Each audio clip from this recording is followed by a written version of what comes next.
Pensar duele. De esto quería hablaros hoy, lunes 15 de diciembre. Cuando hablamos de pensar, conviene aclarar de qué estamos hablando, porque no todo pensamiento es el mismo. Por supuesto que hay un pensamiento necesario, funcional, aprendido, un pensamiento que gracias a él recordamos, por ejemplo, pues que no se cruza una calle en rojo, que el fuego quema, que hay unas normas básicas que nos permiten convivir. Ese pensamiento no es el problema, ni es el tipo de pensamiento del que quiero hablaros hoy. Este pensamiento, por supuesto, es indispensable, porque es memoria, porque es experiencia, porque es aprendizaje. Sin él, la vida cotidiana sería imposible. Pero el pensamiento que duele es otro. Es el pensamiento que no se limita a repetir lo aprendido. Es el pensamiento que se atreve a mirar lo que damos por hecho, el que cuestiona, el que cuestiona creencias, identidades, ideologías, bandos, el que no se apoya en la memoria para tranquilizarse, sino que se enfrenta a lo que está ocurriendo ahora. Y ese pensamiento duele porque implica perder apoyos, implica liberarse de condicionamientos que nos han dado seguridad años y años, durante años. Condicionamientos familiares, culturales, políticos, religiosos, psicológicos. Todo aquello que nos ha dicho quiénes somos y dónde pertenecemos, porque eso está ligado a un pensamiento. Y aquí es donde aparece una pregunta que puede resultar incómoda. ¿Quién serías tú sin tus condicionamientos? ¿Qué pensarías si no te apoyaras en lo que sabes, lo que ya sabes? Eso que te daba, de alguna manera, sí, un soporte.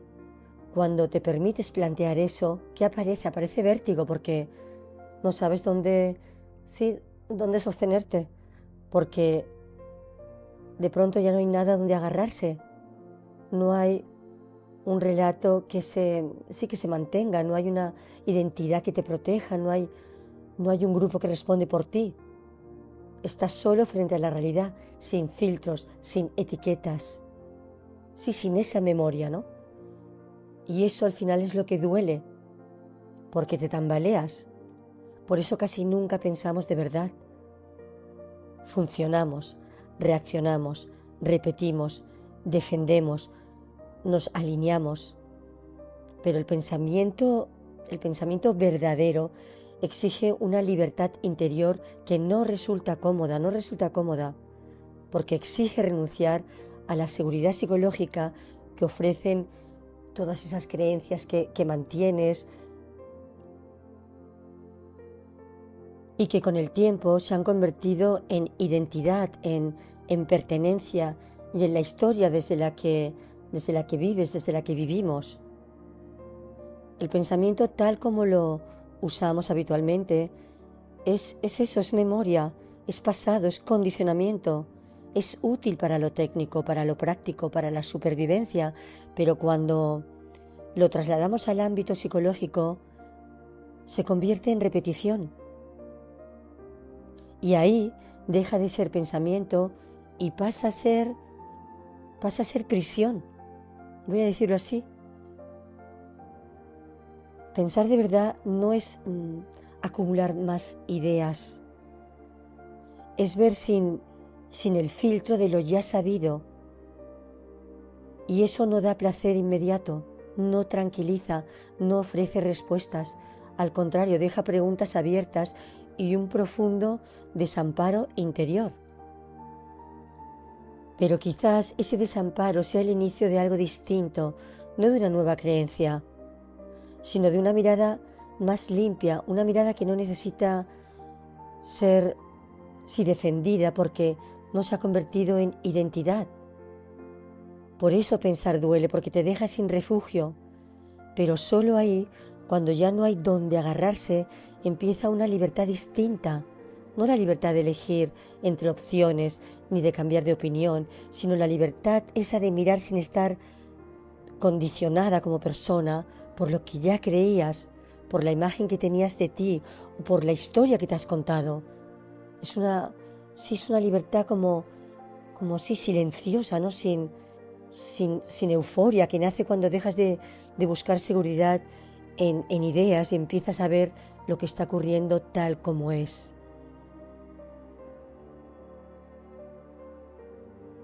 Pensar no es darle vueltas a ideas ni construir argumentos mejores. Pensar en el sentido profundo es mirarte sin intermediarios, sin esa historia, como os digo, que nos contamos tantas veces, sin las excusas que llevamos años repitiendo, incluso sin el papel que hemos aprendido a representar. Porque hay personas que se agarran incluso al dolor, al resentimiento, a la herida. Lo he repetido en varios podcasts, porque eso también es identidad, también da identidad. Porque mientras estoy herida, tengo una explicación. Mientras sufro, sé quién soy. Y el dolor se convierte en refugio, no porque alivie, sino porque ordena, porque justifica, porque evita la pregunta más incómoda de todas. ¿Y ahora qué hago yo con esto? Y pensar empieza justo ahí, cuando ya no puedes seguir usando el dolor como coartada, cuando mirarte al espejo deja de ser una queja y se convierte en una confrontación, cuando entiendes que hay narrativas, que hay relatos que ya no se aguantan, no porque alguien te los quite, sino porque la realidad los ha dejado vacíos. Ya no hay por dónde cogerlos, ya no explican, ya no sirven. Por eso pensar duele, porque te deja sin suelo psicológico y te obliga a abandonar ideas que creías que te daban estabilidad. Y no porque fueran falsas en su origen, sino porque ya no explican lo que está pasando ahora. Y pensar es empezar a hacer preguntas que no buscan respuestas tranquilizadoras. Preguntas que no sirven para reafirmarte, sino para desmontarte la película. ¿Quién sería yo sin esta historia? ¿Qué quedaría de mí si no pudiera ya ni justificar, ni esperar, ni culpar? ¿Desde dónde vivo realmente, más allá de lo que me digo? Y eso duele porque te quedas sin personajes secundarios a los que señalar. Ya no hay villanos claros, sin un guión aprendido. Duele porque descubres que muchas certezas eran quizás defensas y que muchas convicciones que mantienes eran simplemente miedo bien organizado. Por eso casi nunca pensamos de verdad, funcionamos, repetimos, defendemos narrativas, nos refugiamos en ideas, en ideologías, en causas, incluso en el sufrimiento. Todo antes que quedarnos a solas con una pregunta que no sabemos responder. Pensar no te va a permitir seguir igual, no te va a dejar intacto, no te va a dejar intacta, no te va a devolver una identidad mejorada, te va a dejar desnuda como persona frente a lo que es. Y ahí ya no hay excusas, ni para lo que hiciste, ni para lo que no hiciste, ni para lo que sigues postergando. Y el dolor de pensar no es el problema. El problema es todo lo que hacemos para evitarlo. Porque mientras no pensemos, seguiremos viviendo dentro de historias que ya posiblemente ni se sostengan ya. Y el precio de no pensar, aunque no se note al principio, siempre acaba siendo mucho más alto. Y voy a decir algo, voy a añadir algo que quizás incomode. Vamos al psicólogo, es verdad. Pero a veces ir al psicólogo tampoco ayuda a pensar. Desde el punto de vista psicológico, hay algo importante que conviene decir con total honestidad. No toda intervención terapéutica ayuda a pensar. Y no porque la psicología no sirva, sino porque muchas veces se confunde ayudar con aliviar y acompañar con proteger. Muchas personas acuden a terapia buscando alivio del malestar, y eso es totalmente comprensible. Nadie quiere sufrir, no queremos sufrir. El problema aparece cuando la terapia se queda solo en reducir el síntoma sin cuestionar la estructura interna que lo mantiene. Cuando se calma la ansiedad, pero no se indaga en la dependencia, por ejemplo, cuando se valida el dolor, pero no se pregunta qué función cumple ese dolor en la vida de la persona. Desde ahí, el pensamiento profundo no aparece. Lo que se refuerza es la narrativa del que consulta en lugar de examinarla. Se confirma la historia en lugar de mirarla. Se legitima la posición sin abrir preguntas incómodas y entonces la persona se siente mejor, sí, pero no piensa más. Funciona mejor dentro del mismo esquema. Y eso realmente no lleva a la sanación, por decirlo de alguna manera. El papel de la psicología no es simplemente, o no tenemos que reducirlo a aliviar el conflicto psicológico, sino de comprenderlo. Y comprender no es analizar sin fin, ni buscar causas externas. Comprender es ver directamente cómo opera tu pensamiento condicionado dentro de ti. Sí, cómo opera ese pensamiento condicionado en uno mismo, sin consuelo, sin promesas, sin técnicas que eviten el choque. Pensar en este sentido no es interpretar la historia personal, sino cuestionar el lugar desde el que se vive. Y eso duele. Duele porque implica dejar de usar el pasado como explicación constante. Duele porque obliga a dejar de verse solo como víctima sin por ello negar el sufrimiento real. No se trata de eso, no estoy negando el sufrimiento real. Duele porque te enfrenta a una pregunta que no se puede delegar en el psicólogo, en el terapeuta. ¿Qué estoy haciendo yo con mi vida ahora? Francamente, hay terapias que sin quererlo refuerzan el autoengaño, ayudan a justificar, a explicar, a comprender por qué soy así, pero no a ver si ese así sigue teniendo sentido. Se habla mucho del pasado, pero poco de la responsabilidad presente. Se habla mucho de heridas, pero poco de cómo esas heridas se convierten, acaban convirtiéndose en identidad. Pensar de verdad no es cómodo para nadie, tampoco para el terapeuta, porque no permite colocarse como experto que sabe. Exige acompañar sin dirigir, escuchar sin confirmar y señalar sin proteger. Exige no dar respuestas cuando lo que hace falta es dejar a la persona frente a una pregunta, a una pregunta que despierte. Por eso pensar duele. Y por eso no siempre se fomenta, ni siquiera en espacios que deberían hacerlo. Porque cuestionar de verdad no tranquiliza, no fideliza y no garantiza alivio inmediato. Pero sin ese cuestionamiento, el cambio es superficial.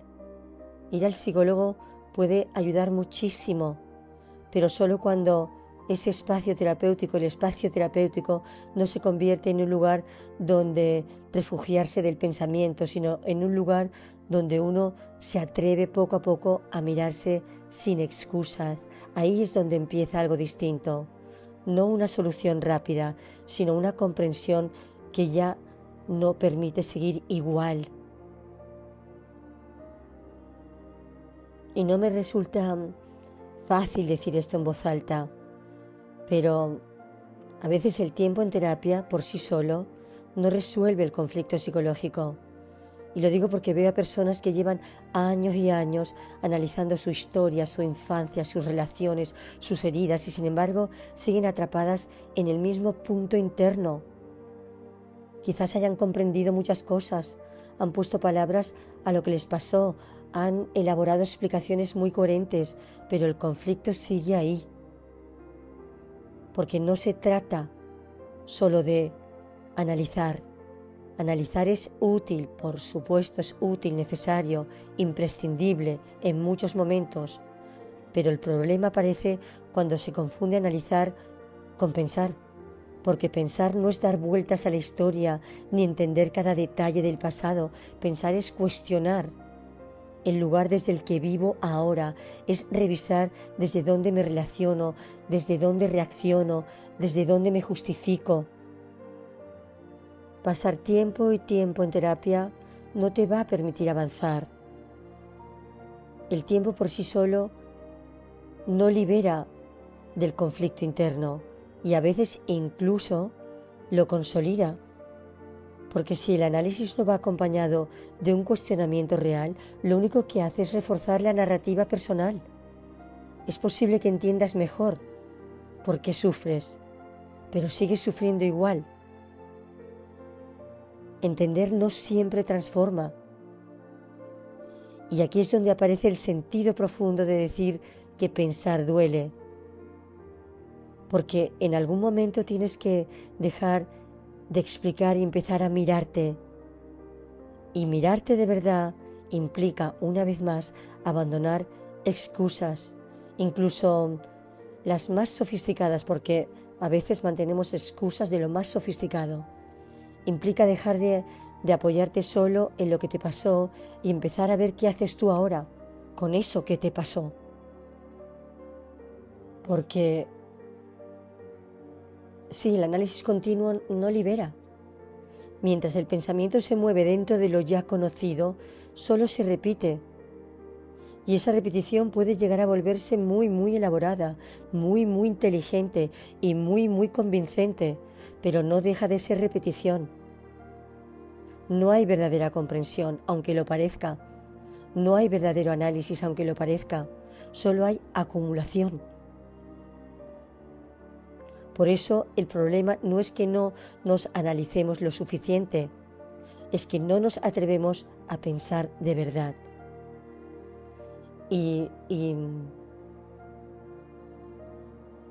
Así que la invitación es simple, simple y nada cómoda. Pensar de verdad. Atrevernos a cuestionarnos, a hacernos preguntas incómodas, a mirarnos sin explicaciones que tranquilicen, a confrontarnos con lo que somos ahora y no solo con lo que nos pasó, porque cuando pensamos de verdad algo cambia, no el pasado, sino la forma en que miramos, y en esa mirada puede empezar algo nuevo, no como repetición de la memoria, no desde lo aprendido, sino desde una mirada limpia, profunda, y quizás ahí, cuando dejamos de mirarnos a través de nuestras historias, aparece algo esencial, la posibilidad de ver al otro también sin filtros, sin etiquetas, sin proyecciones. Tal vez eso sea, sí, tal vez sea el amor del que siempre hablo, no como emoción, sino como una forma profunda de ver. Nos volvemos a encontrar el próximo lunes.